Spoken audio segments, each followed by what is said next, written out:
Hey friends, welcome to the Don't Stifle Me podcast. My name is Jacob Stee-full, and for any newcomers out there, this podcast is where I get to sit down with guests from all across music and performing arts, and we talk about the ups and downs of living this crazy life and how the passion that you have can turn into a desire to make that passion your career, and how that can be a wonderful, terrible, and awesome thing all at the same time. Before we get to the episode, though, I do want to mention a few things. First off, I'm a singer and songwriter myself, and an artist and a musician. So if you're interested in such things, I do have 3 CDs that I've released, and they're all available on iTunes and Spotify and any other platform that offers music. So you can go check those out, or you can check out jacobstiefel.com for more info.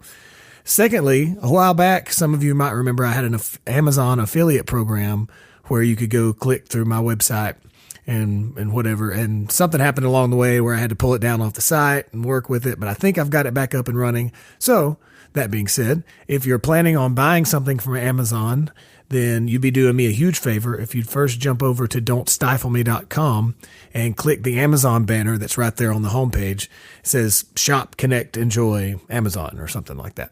And but you'll pay the same price for whatever you get, but I'll get a small percentage kickback from Amazon for sending you through my site. So it's no different for you, but it helps the podcast out, and I would be very grateful.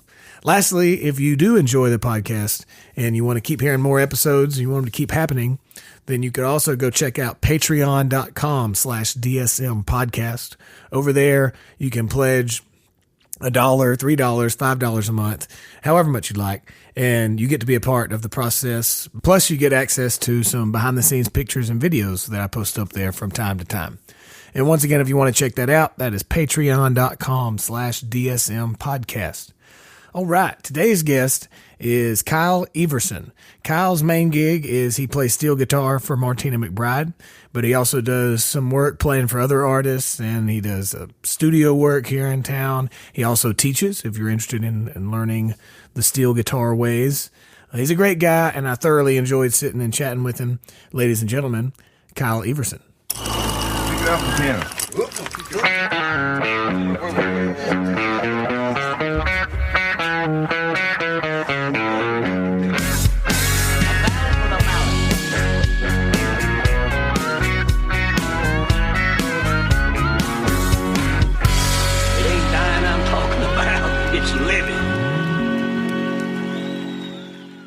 Steel guitar master.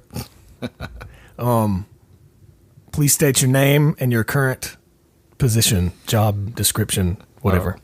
Kyle Everson. I'm currently touring, doing pedal steel and utility work for Martina McBride, and recording around town and playing in some clubs whenever is possible. Very nice. That answers my first question, which was, is it Everson or Everson? It's spelled like ever, but it's pronounced like Ever. I've never met anybody with that last name that pronounced it any other way than we do. Yeah, I've seen Everett a lot. Mm-hmm. I don't know if I've ever even met anyone that was Everson or Everson, but...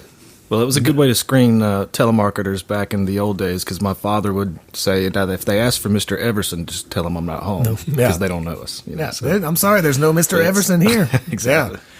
Man, that's not quite as frustrating as Stiefel. I can understand your frustration, though. Yeah.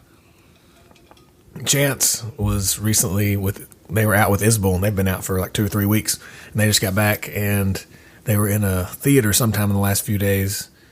In Kansas. State. Was it Kansas? It's Stifle, or it's spelled Stifel. There's a Stifle theater. Okay, the Stifle in theater Kansas is the one I'm thinking of. But there's another one that they were at that's spelled Stifel. And he sent it to me. I was like, bitches can't spell. So that with Martina. How long you been doing that gig? This is my 3rd season. I started back in 16 with doing that. I'd been playing with Joe Nichols before that, and it was a great gig, but her opportunity came along, and it just felt like something I could really learn from, which I really have. And, it's... I call it the home stretch each night. She's got a lot of hits and everything, but as any show goes, we'll do some that people know and some that they may not be as familiar with. But there's a point in the set where it's just hit. Oh and man, it's I cool. can imagine. Yeah, that with crowd. her songs, It gets Martina's maybe more known for some of her ballads and things like that, but once some of the more up tempo which I know drummers are going to hate me for saying up tempo because it's not literally the tempo, but right. It's really cool to see people just love that stuff. Yeah, that was like her biggest time was when, I don't know, I guess when I was like junior high to high school or somewhere in there, when all the like Let Freedom Ring and whatever that song, and I guess that was probably, when was that one out? What was the name of that one? A lot Independence Day. Yeah. A lot of those, and I don't know the exact years on some of them, but mid to late 90s were, man, you couldn't stop. She was killing it. Yeah. And she still kills it, obviously. But I haven't seen her. I've never seen her live. Yeah. But yeah. So does she tour a lot now? It varies each year. This year was maybe a tad bit lighter, but we're able to sort of do things that she wants to do. You know? So if there's a really cool casino that we've been to before, I'm sure that when it comes up, they'll be like, "Oh yeah, let's do that one." Right. You know, and it's good to be. That's a nice spot to be in. It's great. Yeah. We joked around. We usually have one West Coast run per year, which a lot of people do. You know, maybe some of the younger acts will have 2 or 3 of them. You know, where you're gone for a while. And last year we had a really great one where we were off on July 4th, and they put us up in Laughlin, Nevada, which is the hottest place on earth, by the way. Literally 126 degrees. Oof. And but we rented boats and went out on Lake Mojave, which is about 75 degrees, and it was just you just jump in there, you forgot about the heat. Right. And it was just wonderful. You know, that's great. So we were only gone for 10 days, which is great. But this year, I just got back yesterday from our long run, which was 3 shows. I was wondering if y'all do any like multiple weeks or anything, or if you're usually just a few days and back. The most I've experienced was about 10 days out, which is that's about right. You know, when you're going for 3 or 4 weeks, it's I've done van and trailer runs of like 3 and 4 weeks, and that's too much. It's way too much. Yeah, and that's a little bit too close quarters too for people. People need space and all that. 4 dudes in a van sharing a hotel room sometimes. Yeah. It's too much. I figured out through experience, which I guess is the best way to learn things. 10 to 17 days, anywhere in there is the max. Sure. Like 2.5 weeks is the max you want to be out on that kind of like that level. And it does promote a lot of, like, especially if you're recording with the band, it does promote a lot of cool stuff in the early days of creating, but getting tight and learning to be with each other. Yeah. After 10 or 12 years of doing it, I know you, man. It's so funny. From my experience in the van and trailer stuff, then you hear guys that have been doing bus gigs for a long time. They talk about the bus gigs like I think about the van and trailer stuff. It's like you get used to anything, you know. You keep moving up, and then guys are like, "Man, I gotta ride on a bus for 24 hours going from this show to this show." I'm like, man, like I get it. I've been right there. Sucks, I've been there, but step outside yourself and think about that for a minute. Yeah, I've got to have somebody drive me on this really super nice bus and I don't have to do shit. Exactly, and you know we all the time, I'm not a morning person whatsoever. Today is a rarity. I don't know if you normally state the time, but I've got a lot. I've already gotten things. Yeah, you've done things this morning? I've done a lot of things today, and it feels great. But you know, I've had in the last 3 weeks a 5, a 6, a 4:30, and a 5:15 lobby call. Ooh. And you complain about it because it ruins my day because I have to sleep. Right. I go to bed late. Sleep's important. Yeah. Whether I have to be up early or not, I go to bed late. So it's all-nighters sometimes for me. But then you get to fly home, which is what happened with us, and you don't have to ride that bus for 36 hours from California or whatever. Yeah. So you have to pick your battles with that and just realize, like you said, I've got somebody taking care of me and making sure I get home safely and all that. Yeah, so I've heard some crew guys bitching about having to make those long bus rides because management will buy plane tickets for the band and the musicians. We're a little more equal opportunity. I think we usually travel together. So. But I should mention also, when it comes to crew, you know, we were talking about bus drivers earlier, and we have a great bus driver that we don't have out a lot right now just because we're not very busy. But we have a husband and wife team that drives our semi truck. We're just running one truck right now, so like that's our deal. Yeah. And they help load, they help me break down. That's great. It's really cool, you know, and they're like family. I mean, they're going to retire. Yeah, a lot of times soon. You get those guys and they just drive. And they're like, "That's my job. That's all." I do, they literally live in their truck. Yeah. And so I mentioned flying. Fly dates are really crazy, as you know, because you got all the gear, and you're worried something's going to get lost. What can you take? What can't you take? Yeah. What can you pack into the smallest bag and box and case? Exactly. Yeah. So it's really great for them because most of the time, I mean, there's exceptions, of course, but most of the time they're able to show up wherever we're at because they've been in the truck for a week off, and they just kind of slowly made their way to the next one. That's great. And it's cool. It's a wife, and they just kind of like swap up and sleep when they can. Yeah, it's really cool. He lets her drive sometimes, but she always kind of jokes around about that. Yeah. But they're both great folks, and you just have to, you have to realize that you got a good thing like that. Yeah, for sure. I was watching your rig rundown on YouTube from, was it last year? I think it was last year. Yeah, because it was my birthday, August 14th. There you go. 2017. I saw Happy belated birthday. Yeah, that came out on the day that I turned 30. How about that? Well, there you go. How about that? I'm 31 now, so that's old news. I remember that day well, actually. It was another one of those summertime days where it was just so hot outside. Yeah. And it was actually fairly hot when those guys were out there filming, and it ended up raining right before the show and got the stage all wet. Well, I mean, they cover everything, but it was in either Virginia or Tennessee, I can't remember, and it was hot after that and muggy. It was much hotter. Yeah, and so that was definitely a long. That may be the worst when it rains just enough to get everything wet, and then the sun comes back out, and it's like 90 something degrees. It was crazy. I was in Utah last week with old Don Gallardo. Yes, and I was supposed to be out there with you guys, and I had. When Don and I had spoken, I'd forgotten that I had already sort of agreed to sub for a friend of mine, and I was ironically leaving out of B&A probably the same time you guys were. I was expecting to be on the same flight, but yeah. It was beautiful. I'd never been out to Utah before, but it was like perfect weather. In the mornings, it was like 58, 60 or so when you got up. Cool, crisp air. And then the hottest it got was like 85, 88, and then back again, cool in the evening. It was so great. Yeah, it'll spoil you, man. It will. The flying out there was just fine, but the plan for coming back was in Delta. We flew with Delta, which I had no problem with. I enjoyed the movies that they had there. The flight attendants, or whatever you're supposed to call them now. I don't know. Is that what you're supposed to call them? I'm kind of behind on the times because that's what I thought, and I'm with you. I think that's right. Anyway.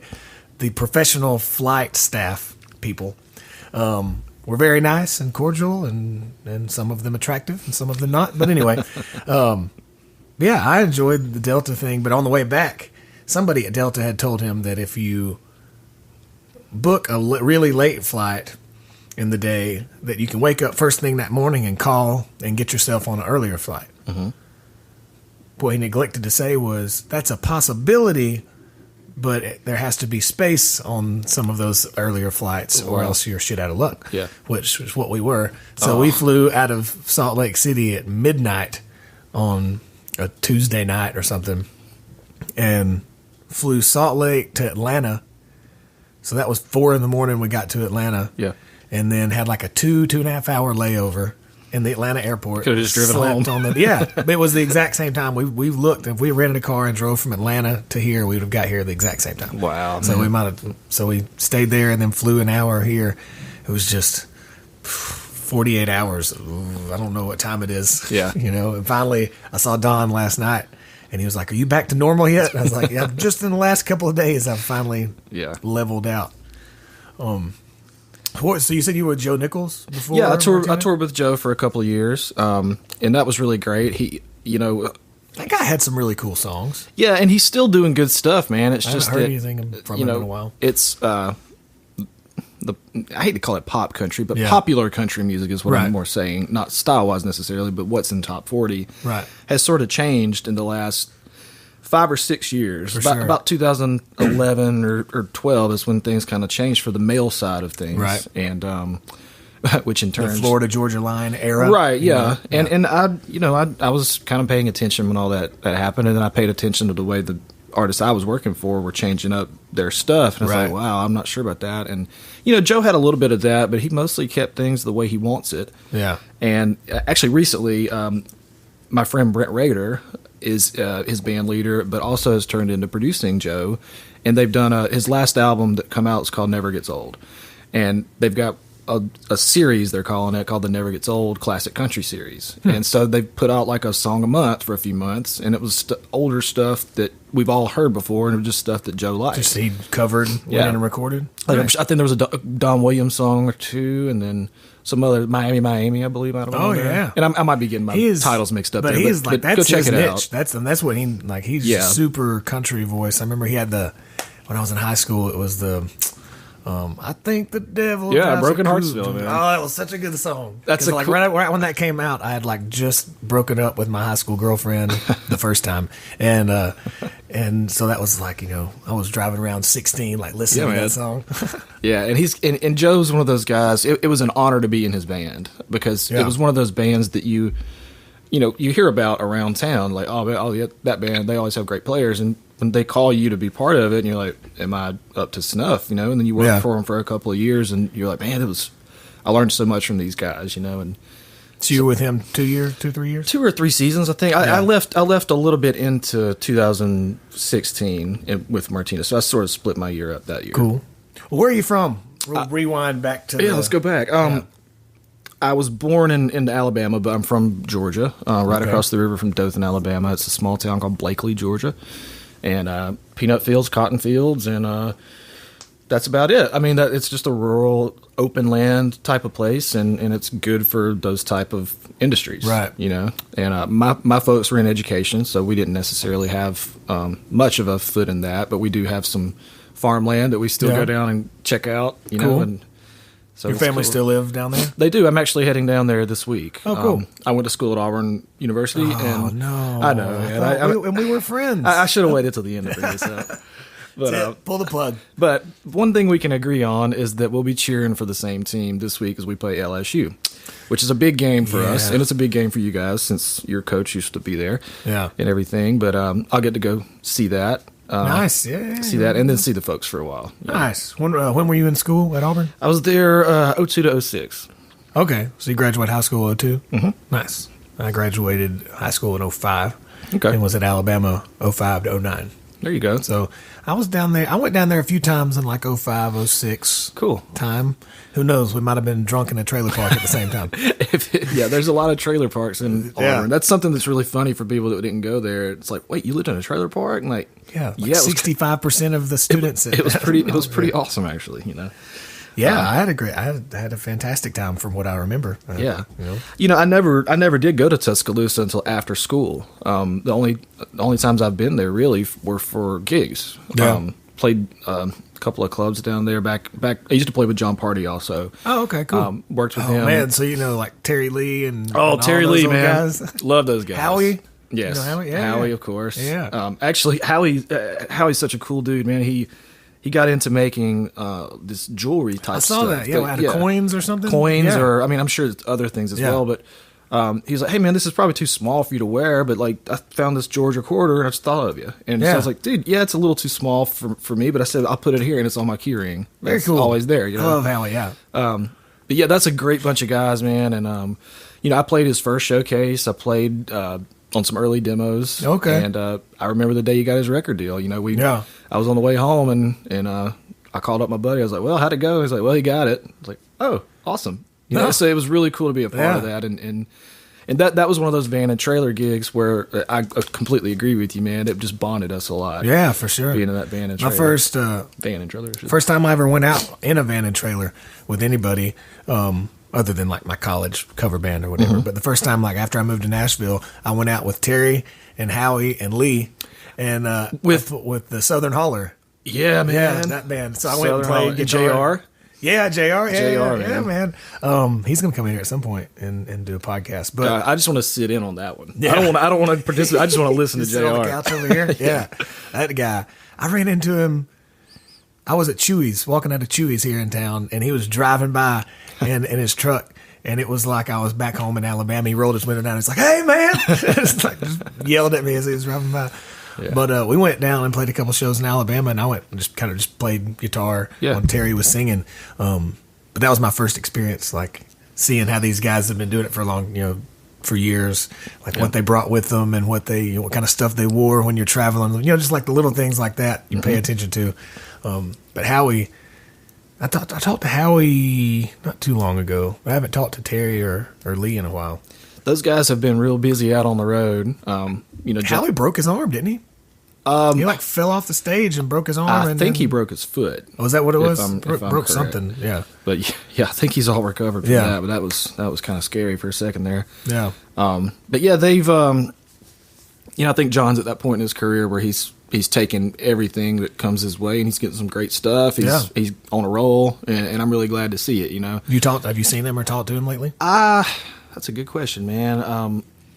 You run into those guys every now and then. Oh yeah. But with Martina, we normally do what they call an evening with. So we don't really open, and nobody really opens for us. We'll have openers out every now and then, like acoustic, or sometimes But as far as like a dedicated tour, we didn't really do that this year. Right. And so only a couple of festivals here and there do you run into people. That is an interesting thing that I learned in booking myself. I emailed a lot of people, or several times I would email somebody and ask to open for them, and their booking people would say, no, this is billed as an evening with. Right. So those of you out there listening, if you don't know, when you see something that's billed as an evening with Kyle Everson, then that means there's no opener. It's just that one, just the act. But John Party, interesting story about that guy. Way before anything happened with his stuff. This is probably maybe 2010, but it could have been 2009. Not long after moving here, I didn't have hardly any gigs, wasn't making hardly any money yet. And so when I'd go out to meet people and this and that and shake hands and everything, I had this big plastic flask that I had from college, and I'd fill it with cheap whiskey and put it in my boot, and then I'd go out and go get a Coke or something from the bar and then go to the bathroom and mix it up, do that whole thing. And one night I was hanging out at Losers, and it was late. I'd go there last. I'd go down to Broadway or whatever and bounce around and then go over to Losers, close it down. But John Party was in there hanging out, and I didn't know him. Yeah. Nobody knew who he was. And yeah, he held court in that bar for many years. Yeah, if you didn't know where John was, like we had a joke. Yeah. If something happened on the road, put a sign on the back that says "Just return to Losers." Yeah, and everything will be all right if he can just get us back over there. So one night, I don't remember how it came about, but one night we ended up hanging out like all night, and like I said something about the flask of whiskey in my boot. And he said, man, let me get some of that. So he went in the bathroom and took a shot. And then he bought me a beer. And I don't know if I've talked to him since. But it was a fun night. Yeah.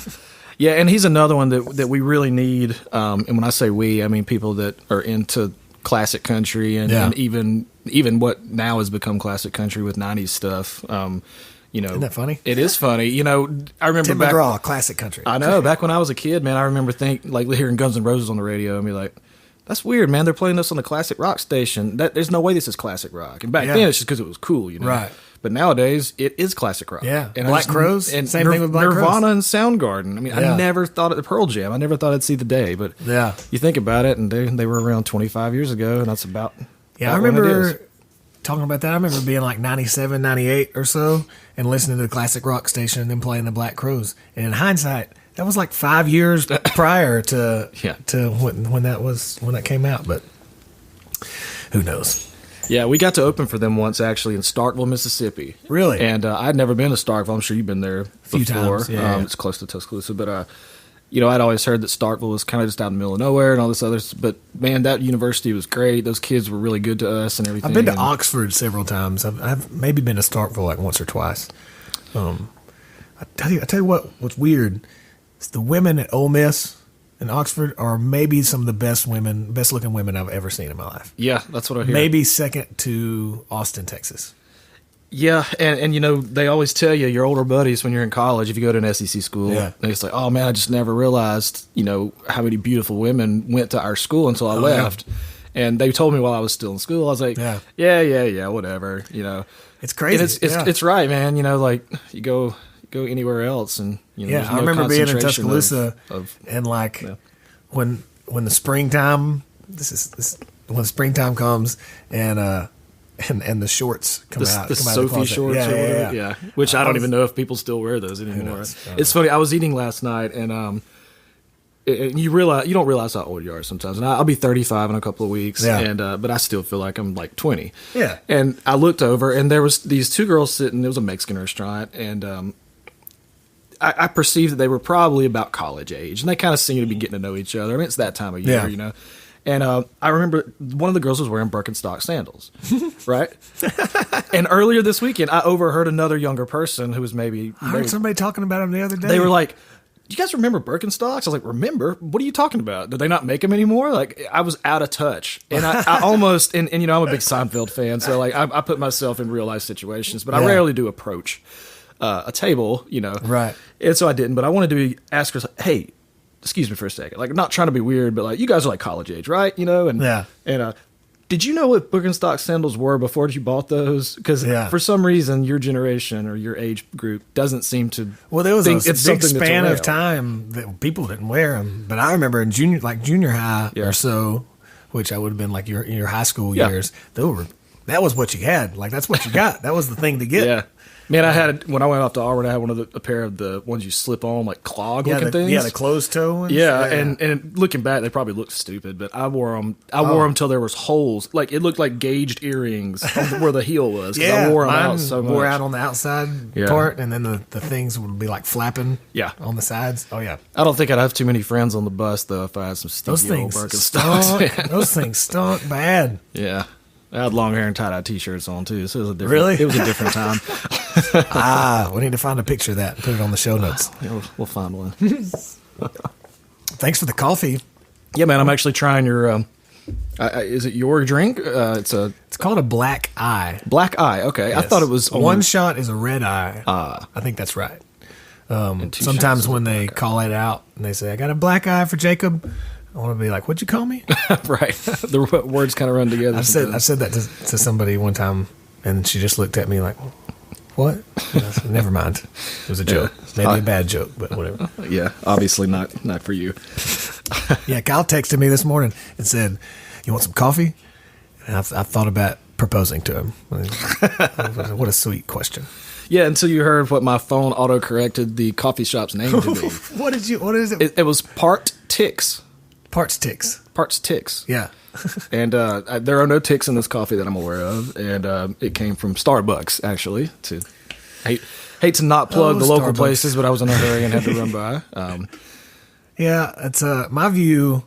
I was telling somebody this the other day about Starbucks. Like, I drink Starbucks a lot, mostly when I'm on the road because of the consistency. I agree 100%. Like, I don't eat McDonald's, but it can be compared to McDonald's. Like any McDonald's you go to, that's what it's going to taste the same. Or Chick-fil-A, man. Yeah, or Chick-fil-A. Chick-fil-A's going to be the same everywhere. Yeah, I know. If I go get a coffee with 2 shots of espresso, that's exactly what it's going to taste like everywhere. Yeah, and you may have converted me, man. This is really good. You know, but I knew that place was over there because I used to live kind of in the neighborhood here. Yeah. And you don't know this. We didn't talk about this before, but one of the best players in town is a man named Paul Franklin. And if you know any steel guitar player. Yeah. And if you know anything about Alan Jackson, George Strait, Shania Twain, he had some big credits in the 90s, but he also toured with Dire Straits. Oh, nice. And that put him on the map, and it put steel guitar on the map. I mean, there are so many I would say foreign. I would include Canada as foreign just for the simple fact that they wouldn't have heard as much of our country music as we did. But so many people from all over the world play steel guitar because of that guy, and I'm one of them. And so I play a Franklin guitar, which is built by his father. I saw that. Every single one of them is built by hand on his kitchen table. Wow. 2 streets down from here. No way. He lives just down the street. And the road coming in here, you can get it going a little bit fast. Yeah. And there's a hill over here. And I was getting some stuff added to it, and I got a call that I was going to be playing on the Grand Ole Opry for the first time ever. Yeah. And I was like, man, I just really want my new Franklin guitar on the Opry with me. So I called him. I said, I'm sorry to rush you, Mr. Franklin. I said, but are you done with my guitar? He said, no, I've still got to add 1 knee lever. And I said, oh, and I explained. He said, well, I'll tell you what, just come grab it and go play it, and then just bring it back. And so I said, can you play it without the? Yeah, that particular one was an add-on, Yeah. So I was like, oh, great. So I went and got it. My parents came to town. Oh, it was a televised one. Who was it with? And it was at the Ryman Auditorium. Ooh. It was with Steel Magnolia. Oh yeah. I worked with those guys for about 6 months, off and on, and I thought they were really great. And Josh Scott Jones and that was the duo that were on like a TV show or something. Yes, one of the ones. I'm assuming yes. Yeah, but they were really great and. So I played the guitar on the Opry. My folks were here, and I said, just stay at the hotel. I'm going to take this back to Mr. Franklin's house. Yeah. And I was just so excited. I mean, I couldn't even. I mean, it was just on a high from the night before. Man, at the rhyming. And I was coming over here to return the guitar, and I got to going down your hill here, probably in front of the school. So it's double whammy. You know? Well, there's a school there, and then there's a police precinct like right down the street too. I'm currently aware of the police precinct. So I got pulled over. Yeah, and I just, the guy, he could see the look on my face. He's like, "Where are you going so fast?" I said, I didn't realize there was a hill there." He said, "Well, there's a school over here, man. You need to slow it down." And I said, "I'm taking," and I told the cop about what happened, and he let me go. He didn't give me a ticket. He's like, "That's cool, man." He's like, "But you got to slow it down." I said, "That's cool, man. I just can't contain myself. It's so excited." So many hours spent over there. I've owned 4 of his guitars over the years. Oh, so cool. Various things. If you need it done, go to the man. Yeah. You know? I've found that with getting pulled over and police officers, for the most part, as long as you're not an asshole to them, they're generally not an asshole to you. Right. Especially when they know you're not going to try to kill them or shoot well, them. that's always a plus, you know. If you're just an Hands on the average wheel, person, that shows respect, and it's like, I'm sorry, I shouldn't have. Blah blah blah blah blah. Exactly. So when did you start playing steel guitar? What was your first instrument? First instrument, I played guitar, as everybody did, just about. And my best friend growing up, we're still friends today. I saw him actually in California last week. We both played guitar, and he very bluntly put it to me one day. He's like, "Kyle," he said, "I'm a little better than you at this guitar thing." He's like, "Why don't you pick up some drums?" Yeah. And instead of taking offense, he was, my best buddy. So I was like, "You know what? You got a point." And so I got a snare drum. Yeah. $35 from the pawn shop. And I think it only had one head on it. I think I had the snare side head. So I would turn it over upside down and just work beats out. Yeah. And it sounded good enough. And a little bit later on that year, my dad said, "What you want for your birthday?" I said, "I really like a drum set." And he's like, "All right, cool." And I was 13. So I started playing drums. I did that all through college, in bar bands, at Auburn. Yeah. Our bar band kind of started falling off. We were all about to graduate, and just, we weren't really writing much music. It was just playing Pink Floyd and Led Zeppelin tunes, right? Which mostly rock and roll stuff. Yeah, classic rock, and then we did some Fish and things like that. What was the name of the band? Electric Cactus. Electric. That's a good name. I thought it was a great. We went the longest time trying to find a name, and all of our friends got involved. That's an important thing. The name of the band is huge. It's very important. Yeah. And so we had a gig coming up and didn't have anything, and one of our buddies drew up a flyer. It says Electric Cactus, and the word electric was written in such a fashion that it looked like a saguaro cactus. Okay. And it was just cool. And we're like, all right, cool. But country music wasn't really cool to us, so we didn't want to be perceived as a country band, but we went with it anyway. Yeah. But when that kind of started to go away, I got interested in country again, and I was looking for people to put a steel guitar on some of the songs I'd written. Nobody did. Yeah. And so I came up to Nashville to visit a friend of mine, Joanna Smith, recording artist here in town, and she was doing a ride around, and I went to the store and said, how much for this one? He said, "Oh, it's, however much he said." Like, "Oh, okay." I said, "I've only got about this much." And he said, "Well, there's one similar to it. It's just maybe a little more scratched up." Right. And it was the exact amount of money I had saved up from working gigs in college. Yeah. Just, And so I got it. And I remember my cousin, Adam Starr, back from Georgia, said, "Man," he's like, "if you can find one for a good price," he's like, "you really ought to get it." He said, "That could really lead to something." Yeah. And I don't know what he meant by that, but it was very prophetic. Steel guitar, right? Yeah. Yeah. He said, "You ought to get one of those things, man. It could lead to something." Yeah. And it changed my life, literally. That's awesome. I was 22. Wow, 22 when you started. And I moved to Nashville about 6 or 8 months later, and I always tell people I was too stupid to know I didn't belong here. Yeah. I didn't know I wasn't good enough, but it turned out I got some on-the-job training with people. People were really patient with me, and I worked really hard. There's not a lot of steel guitar players, too. Yeah. So, especially under the age of 50. Yeah, exactly. And back then, even more so, we're seeing a really good resurgence of steel guitar. I've got a couple of guys that I mentor, and they come over anywhere from once a month to once a week, and we sit there for an hour, and I show them. I would love to be able to play the steel guitar. And you can, bro. You really can. If you're a guitar player. It just seems like a shit ton of stuff to do at one time. You're doing like pedals, knee things, hand things. God knows what else. That's true, but take a look at your left hand when you play guitar and see how much it moves around. Yeah. That's all you're doing. That's true. Just doing it with your foot instead. Huh. And your knee. And your other foot. So how did you learn? Your other knee. Yeah, right, yeah. You're just doing it with 6 different things. Right. Yeah. I learned the old-fashioned way, man, with a luckily CD player, not a record player like most guys did, but I have done the lift the needle thing. So you just figured it out?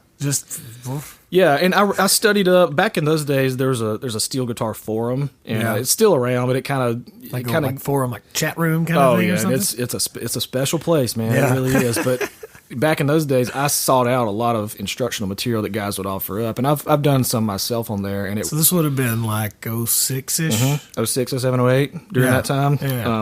And then it got to the point where I was learning so many songs here in Nashville and learning what players were doing on demos, before it got to the radio. And it was so much information that I learned people's styles that way. I would say, who played on this? And they'd say, oh, that's Russ Paul, or that's Mike Johnson. Yeah. And on my chart, if I had to remember, I would put their initials on there. So you know kind of what licks they did. Because I know they've all got certain styles, and certain licks fit into those styles, and helps you remember. And I think that was a very important part of me creating a style, because if I know what somebody's into, like Martina she uses Paul Franklin a lot, but she also uses Dan Dugmore, who's a legend in this town. He's a good guitar player, steel player, and just a cool dude. And it's important that if you're not sure, like, just think, what would Dugmore do right here? Right. Or that's a good point. It helps you remember, because Martina's got a large catalog of songs, and she'll turn around and say, hey, can we do this one? Do the guys know it? There's two of us that have been in the band for about 3 years, and then the rest of the guys have been there for 21 to 24 years.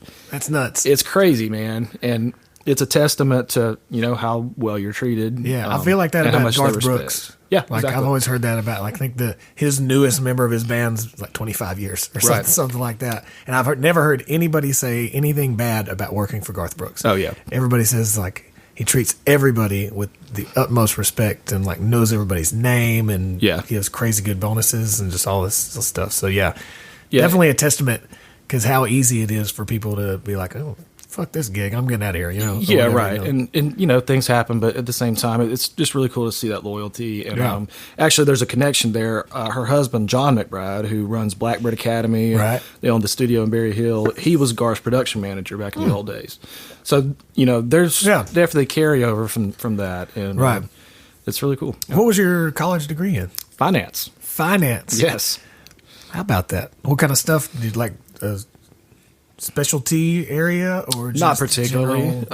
I worked in insurance when I was in college. I had an internship, and that's kind of what got me into town. My folks were good about it. When I told them I wanted to move to town, they said, "What are you going to do?" I said, "I think I can do it." And they, like I thought that you had to have a record deal and be in a real big rock band to be a musician. I didn't realize until I came to Nashville and started visiting that it's like a plumber, man. You can just find work. My sink is fixed. Can you fix this sink? Absolutely. Yeah. Hey, dude, we need steel guitar on this track. Can you do it? Absolutely. Yeah. It's just the same, And I was able to convince them so that they weren't too mad at me. So at what point along the line did you like decide, okay, I'm going to get this degree, or I have this degree, but I want to do music? Right. Well, dropping out early wasn't an option. I was, I was always a good student, and it just. You had to complete it. Yeah, that's just the way I was brought up, and I'm very appreciative of that. But I worked for about 2 months here in town for an agent. He's still my insurance agent. We're still buddies. Oh yeah. And I just came to him. I was like, dude, look, man, I can't work during the day like this because I can't go out at night, and I need to go out and network. And he's like, you're quitting a good. He's like, I'm paying you, you've got a job and you're out of college. And I said, I know, man. Like, I get it, but that's why I came to Nashville. Yeah. He's like, all right, that's cool, man. And so I stayed on for a little while, and I valeted cars with my roommates. Oh, yeah. And we drove in from Murfreesboro every day, and we'd go to Stony River or to wherever and do that. And I didn't like it at all. I did not like it. I'm not a very good stick shift driver. And when a 911 comes up and the guy's looking at you, it's like, dude, I'm not going to park your $80,000 car. Yeah, man. I'm sorry. I will kill this thing. Yeah. So luckily, 3 weeks after I started valet, I got an audition that led to a full-time gig, and that got me on my feet. And okay, so I got lucky. Is basically what I'm saying. Well, luck and hard work and persistence, and it's all intertwined. It kills me when I hear people. I mean, I get it. I get the sentiment, but saying that they're just lucky to be where they are, it's like, right. Luck is definitely a part of it, but you still got to show up. You still got to do things and all that. When you were coming here, did you know anybody in town, or were you just like jumping in? I knew very few people. A couple of people I knew in town were like me. They were starting out, writing songs, getting connected and everything, but nobody had quote unquote made it. Right. You know, like I couldn't just call up a high school band member and say, "Hey, dude, like it's cool. You got a record deal. You need somebody to play guitar." Yeah. I didn't have that, so that was really lucky for me to find that first gig and get on my feet. And then when it was time to move away from that, I had a little bit of cushion and I had gear and I had things that I didn't have. Experience and somewhat comfort. Touring experiences. Yeah. I knew how to ride a bus, which is important.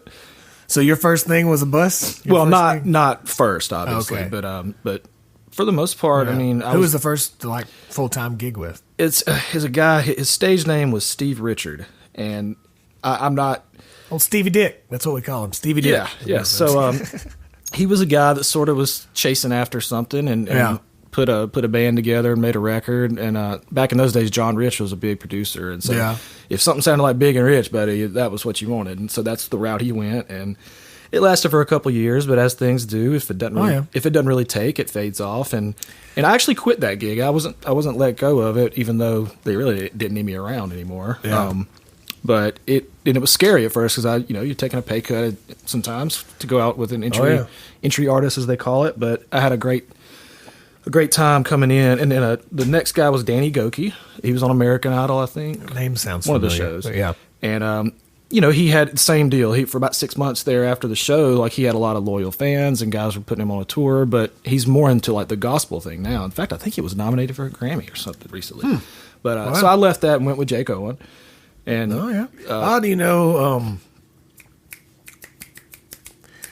Probably. Come on, Greg Fowler. Oh yeah, man. Yeah. Gosh. Greg is from Fort Payne. Greg is also an Auburn fan. He is. Yes. His son Parker and I are pretty good friends. Yeah. Parker was working at RCA back then. I guess he still is. He works for Triple Tigers. Yeah. That merged like the whatever of 30 Tigers and Triple Eight management. Dave Cobb's. Well, it's I think he's involved. Okay. Gotcha. Somehow. Yeah. Yeah. So that, and actually one of the falls that I worked with Jake, I couldn't go to any games because we were just busy every weekend. You know. So Fowler and I would watch Auburn games on the bus together. So that whole season, I still remember. He's a great guy. Hanging with him that national championship season. So that was. I mean, I know you guys are used to doing it every year or whatever. Yeah, I hear that national championship season. I'm like, which one? I mean, there's so many. Which one? Yeah. But I will say that the years I was at Auburn, all 4 years in a row, we beat you guys, and then 2 of them after that. It was a good time for us Auburn fans to be in there, but I'm envious. Yeah, it was, man. My whole adolescent, my childhood through, junior high through midway through college, we were awful. Alabama was terrible. Auburn. People listening that don't know, we're referring to Alabama and Auburn, the 2 big universities in Alabama who are bitter rivals. Yeah. Just in case there's somebody listening in like Tokyo that doesn't know anything about that. I don't know. I actually looked at some stats. Oh yeah. Last year sometime, and oddly enough, like 5 or 10% of the downloads have come from Tokyo. Is that right? Yes. Well, it's weird. I don't know. Greetings to your fans in Tokyo. That's great. I don't know if that was a glitch or if it's honest, but whatever. I think it's pretty great. It's the Russian bots. Yeah, there you go. The Russian bots are stationed and going through Tokyo and downloading my podcast. Whatever, man. When are y'all going back out again? So let's see. Martina is doing a Christmas tour coming up, and it's almost Christmas time, right? So but for me, there's no steel guitar in that band. Okay. It's more of a strings, and I don't know. She's doing, I think, with symphonies this year, so she'll be at the Schermerhorn, however it's pronounced. So that's kind of cool. So I've got a few more with her the rest of the year, and then we'll be done until touring picks up in the spring, maybe in the winter. Pick up side work when downtime. I always try to do that, and I subbed for a friend of mine last week. Actually playing guitar, electric guitar and dobro, and once again, just dobros. Oh, I love a dobro. I do too, but it was funny because the set list, I thought it was going to be about half dobro, and it's like, no, these 2 or 3, and I was like, oh, so I've got to learn electric parts for the rest of a 90-minute set. Okay, cool. I'll do it. So I haven't studied that much since calculus. So stuff like that's always fun. And spending more time with my family too. Because I mean, I don't have wife or kids, but I've got parents and siblings and nieces and nephews and things. Yeah. And for so many years, unless I came through Atlanta or maybe Tallahassee, like you just didn't see them. Just had to go. How far is that's probably like 5-6 hours, isn't it? 6.5 or 7. Yeah, it's down there. Yeah, my folks are like 2.5 hours, so it's not near nice. that bad. So try to do stuff like that, and I always say, my folks are planners, and they raised me as a planner. You always plan ahead, and my dad would get nervous for me those first few years. Yeah, like, what are you gonna do? What are you gonna do? And I was like, I don't know. I guess something will come through. And 12 years later, it's every single year you think, oh man, I just don't know if we're gonna do enough this year. Oh, it always fills in somehow. Right. So I'm not that. I talk with my sister about that a pretty fair amount, like, because she's a teacher and she's married, 2 kids, and she knows, like, I don't know, every 2 weeks or I guess maybe once a month or whatever, she knows she's going to get paid X amount, knows exactly how much it's going to be, and same thing with her husband. They're all that life, and I tell her, like, I don't know how much I'm going to make next month. But it'll work out. I have an idea, a general concept of what I can spend and can't spend and whatever. But at some point, it's like you said, 10 years later, you just kind of keep working and keep doing things. But, it's going to work out. It'll be all right. This industry, it's a tough industry. It really is. And, but the thing is, if you work hard, and somebody told me that early on, they were talking about, this is when Dirks was first getting some traction. Yeah. I was like, well, so what's the deal with Dirks, man? I like his stuff, but why is he getting so much focus from Capitol? Right. And they said, well, he just works really hard, And I remember thinking, well, everybody works hard. Yeah. And then as I got through, I realized, no, some people don't work hard. Yeah, some people definitely don't work hard. Some people, especially in the art industry. Yeah, some people expect it all to come their way. And the ones that really keep working, you get noticed by other people in town, and they want to surround themselves with hard workers. Yeah. So to me, that's important. Well, it's like we touched on earlier. It's a combination of luck, hard work, persistence, networking, money. Well, I meant to say this earlier, but I used the word luck, but luck to me is the coincidence of opportunity and preparedness. Yeah, that's all it is. Because I've been called for some really great sessions over the years, but I wasn't necessarily ready for that. Yeah. So maybe I didn't retain the account. But then there's other times where somebody called up and I had enough time to learn their stuff note for note on the first rehearsal, and then you work with them for 5 years or something. I can't say forever, but But you make those connections. Don Gallardo is another one. He always tells the story when we play, but he put a Craigslist ad out when he moved to town. This is before they were. I forgot about that. This is before they were killing people on Craigslist. You could actually trust people, and we kind of talked about, he was trying to put a band together and just moved to town. I said, man, I'm interested. That's cool. And so we met up at the basement at a secret Old Crow Medicine show concert. They were calling themselves the Blood Donors. And there was about 25, 30 people there, and it was really cool. And we kind of got talking and like, yeah, man. And he's like, well, I live in East Nashville. I was like, oh, cool. Yeah, I'm down with that. I do too.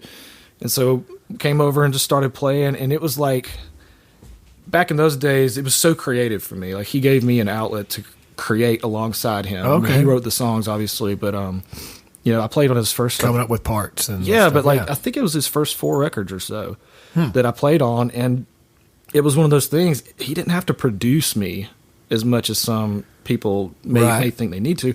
I just kind of got what he was doing, and so all these many years later, he's one of my oldest friends in town. Did he meet Andrew and Travis the same way? No, I can't say about Andrew because I knew Andrew through Don later on. But Travis is a funny story. Travis Stock. My first band when I moved to town in Murfreesboro was called Wooden Wire.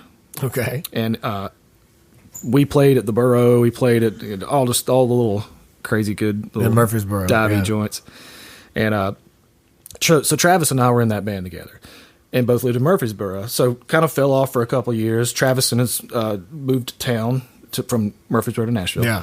And Travis and I were just hanging out at Five Spot one night, and Don was there. And I was like, dude, this is my old bass player, and this is my old singer. I don't know why I used old. I was still working with them. And before you know it, they're like, yeah, I hung out with Dude the other day, or I hung out with, both said that. And before I knew it, he was in the band. Huh. And now Don pretty much won't do a show without Travis. Oh, yeah. And I have to agree 100%. He's just a good dude to have on the stage with you. And they work so well together. I mean, they've been playing together now for 7 years. It's crazy to think about that. Yeah. But, they've done more gigs together than I've done with either one of them. Right. But they're both like some of my oldest. Yeah, and they've been dearest like friends. overseas toured together and all kinds of stuff. Yeah, I played a gig with Don one time or here recently, and Travis for some reason couldn't make it, so there's another bass player there, and it was still good. Oh, sure, but it was not quite the same without Travis. So Travis, we missed you. Yeah, that's great. Well, cool, man. Do you have any good jokes you want to tell the people? Yeah. Most of them just aren't family friendly or record friendly. I got you. I haven't heard any really good new ones. I'll tell you what. I'll tell one. Our drummer on the road has the best dad jokes. Yes, and bring it on. They're so bad, but it lightens the mood sometimes. So I'll tell this one. Did you hear about the shepherd? Yeah, he came down with a staph infection. Oh, and it's just. I don't even know if that one gets laughs because we just look. Oh, come on, man! I tell several on stage that get like some groans, and then like one person in the back will be like, "Yeah, yeah." It helps lighten the mood. So that's all I got. The a guy walks into a psychiatrist's office, and he says, "Doc, you got to help me. Everywhere I go, all day, every day, all I hear are Tom Jones lyrics to Tom Jones songs. That's all anybody says to me. It's weird."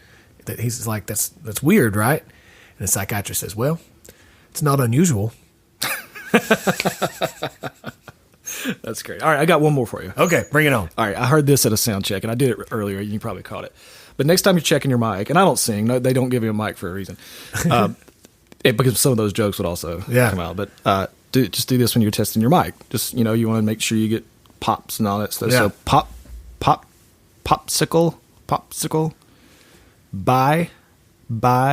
bicycle, tricycle, test. Nice. You didn't technically do anything wrong, but the rest of the crowd hears it and it gets That's good. It's good. Yeah. Popsicle, bicycle, tricycle, test. Yes. Yeah, I like that. That's a good one. If you could give yourself freshly graduating from high school, from college, if you could give yourself some advice, what would you say?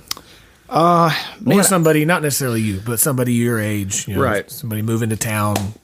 I want to be in this industry. What the hell do I do? Yeah, so I do get asked that, and I wouldn't change too much about what I've done. I mean, I learned to chill out because I'm a very just type A sort of personality at times. I learned that, dude, it's just music. Calm down, man. We ain't saving the world. Well, I think we are, but not literally with a scalpel or IV, but every person's journey is going to be different. Yeah.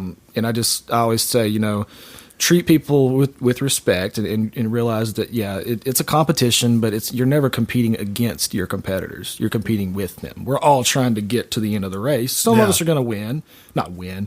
Some of us are going to finish ahead. Yeah. Some of us are going to not quite make it as much, but we're all going to finish that race together, and that's why I love teaching, and that's something I got into a few years ago, and just helping other people make their way through this industry. So if somebody wants to learn to play the steel guitar, they can contact you? Absolutely, you can show them? Yeah. Do you have a website or something? I recently got rid of my website, and I hate to do it, but we just don't use them anymore. Yeah. I haven't had business cards in 10 years because I lost them in a move, and I realized, here, just give me your phone number.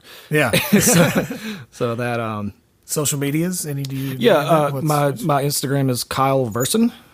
Kyle KYLEVERSON. You'll realize. It looks right when you read it. Right. Okay. Right on, man. So yeah. Well, thanks for talking. Maybe we'll play some music. Absolutely. Let's do it. Yeah, man. Thanks.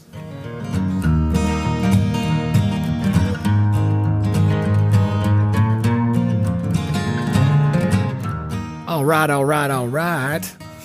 While Kyle and I are jamming here in the background, thank you so much for listening. Once again, as always, go check out don'tstifleme.com/061 for show notes on this episode.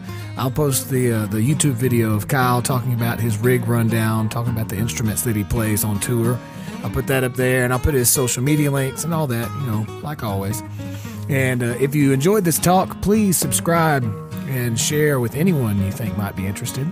If you're an overachiever, you could go to iTunes and leave a rating and a review. That would be very kind of you to do so.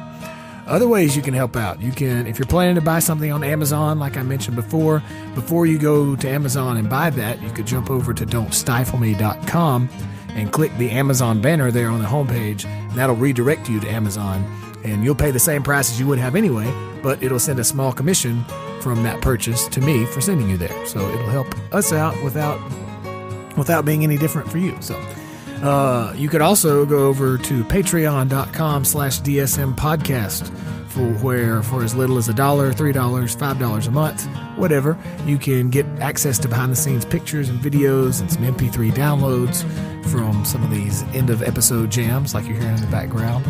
And there's even more perks and options over there on the site that you can go check out. And every little bit out of all of that keeps the ship sailing forward. So once again, that's patreon.com/DSM podcast or don'tstifleme.com for the Amazon shopping link there on the homepage.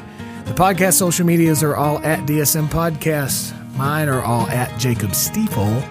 And have a beautiful rest of your day, my friends. I will talk to you again very soon.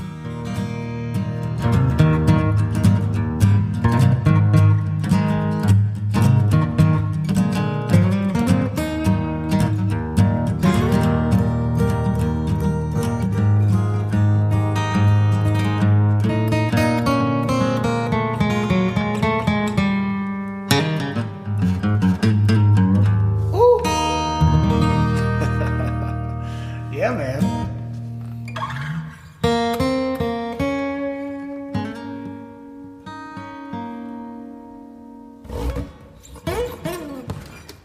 Wonderful. Dig.